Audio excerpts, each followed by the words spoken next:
जय श्री महाकाली, जय श्री महाकाल में काली पुत्र विशाल कुरुक्षेत्र। आज हम जिस विषय पे बात कर रहे हैं वो है श्राद्ध। 29 तारीख से श्राद्ध स्टार्ट है, तो इन्हें पितृपक्ष भी कहा जाता है। इन दिनों में जैसे जो हमारे घर के जो सदस्य गुजरे हुए हैं उनके लिए कर्म होते हैं, पितरों के कर्म होते हैं, पिंड तर्पण, तो नारायण बलि भी करवा सकते हो आप। ये कर्म है, मोक्ष कर्म है ये।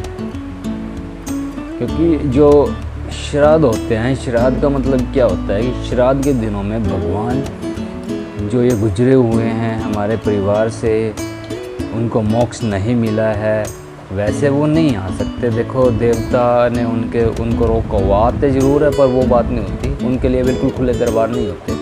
इन दिनों में स्पेशल खोल देते हैं परमात्मा कि अगर तुम्हारे घर वाले तुम्हें कुछ देते हैं, तुम्हारे नाम का कुछ निकालते हैं, वो तुम्हें प्राप्त हो, तो वो सब चीज़ें लेने के लिए उन दिनों में हमारे घर में आते ही आते हैं।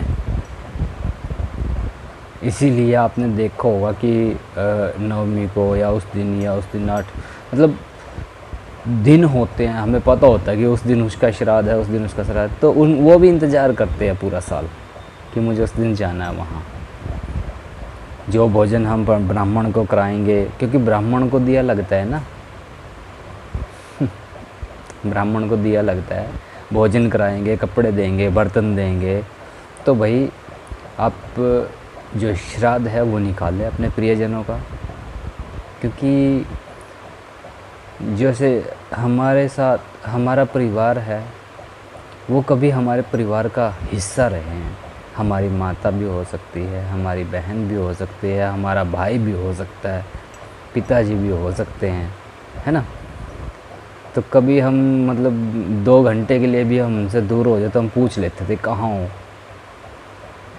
और अब तो वो हमसे बिल्कुल ही दूर है। तो क्या साल में हम एक बार उनके लिए इतना भी नहीं कर सकते? ऊपर भाई कोई कैंटीन तो है नहीं, तो करो। देखो समझने वाली बात है, मैं कोई वो नहीं कर रहा, मैं सच्चाई बात बोल रहा हूँ। श्राद्ध आ चुके हैं, आप अपने अपने जिनका जो श्राद्ध बनता है, दिन बनता है, उस दिन करो। अगर आपको दिन नहीं पता तो श्राद्ध के जो लास्ट में जो अंतिम दिन होता है उस दिन कर सकते हो आप। कौवों को भोजन कराओ बड़ के पत्ते पे।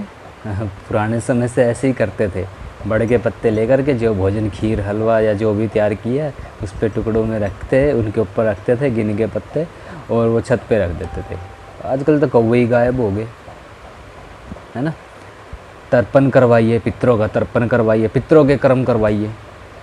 कि कहते हैं ना हमारे पितर हमारे साथ नहीं खड़े, हमारे पितर तो रुष्ट पड़े हैं, हमारे पितर बंधे पड़े हैं। भाई उनके कोई कर्म तो करवाओ, उनको पावर दो ना, उनको पावर दो। उनके कर्म होएंगे तभी उनको पावर मिलेगी। ये सब वैदिक सिस्टम है, वैदिक सिस्टम, इसे समझो। नहीं पता हो तो आप किसी ब्राह्मण से पूछ सकते हो, ब्राह्मण को ज्ञान होता है, पंडित जी हैं जो आपके विद्वान पंडित है, कोई उनसे बात तो चर्चा तो करो, वो रास्ता देंगे आपको, उनका कर्म है ये। अगर आपको पता नहीं है, किसी ब्राह्मण से मिलो, वो आपको एक एक बात बता देंगे, बताने का कोई पैसा नहीं लगता, ठीक है ना। तो मैं तो यही कहूँगा कि श्राद्ध के अंदर, पितृपक्ष के अंदर पितरों के कर्म करवाइए, और जो हमारे घर के जो सदस्य गुजरे हुए हैं आप उनका श्राद्ध अच्छे से विधि पूर्वक कीजिए। नहीं पता हो तो किसी विद्वान ब्राह्मण से पूछ लीजिए। नमस्कार।